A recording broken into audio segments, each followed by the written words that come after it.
હાથમાં મસાલો હોય ને આવો વ્યૂ હોય તો શું વાત છે।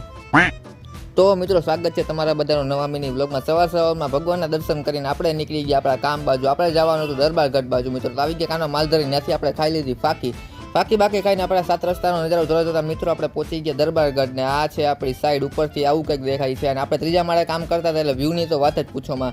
પછી આપણે આવી ગયા નીચે ને આપણે આવવાની ખાવાની હતી ફાકી મિત્રો। ફાકી લેવા માટે હું આવી ગયો છું। ફાકી અને ભેગા બિસ્કિટ લઈને આપણે થોડુંક કરી નાખ્યું કામ બામમાં મિત્રો એવું બર પડ્યું કે વાત જવા દઈએ। પછી આપણે નીકળી ગયા આપણી ચા પીવા માટે આપણા જામનગરની સાણેલ દરબારગઢનો નીચેનો વ્યૂ એક નંબર છે। વ્યૂ જોઈને આપણે આવી ગયા પાછા સાઈડ ઉપર। આપણો થોડો પ્લમ્બરનો સામાન આવવાનો હતો મિત્રો। તો બાપા સામાન લઈને આવ્યા છે ને સામાન ચડાવવાનો છે આપણે બીજા માળે મિત્રો। પછી સામાન બાપાને ચડાવી સિંધરી પલાળી નાખી આપણે પાણીમાં, કેમ કે એનું પણ કામ હતું। અને આ છે પાછળની સાઈડ, તો સિંધરી આપણે પાઇપમાં વીટી દીધી મિત્રો। પછી આ ભાઈ પાઇપ લગાડતા હતા તો પાઇપ લગાડી દીધો, સામાન કરી લીધો પેક। આપણે સામાન નાખવાનો હતો ઠેલામાં મિત્રો। તો આ ભાઈ બંધ ઠેલામાં નાખતો હતો, હું ઠેલા લઈને નીકળી ગયો નીચે। પછી આપણે નીકળી ગયા આપણી હોસ્ટેલ બાજુ મિત્રો। સુંદર મજાનો વ્યૂ જોતા મિત્રો આપણે પહોંચી ગયા આપણી હોસ્ટેલે।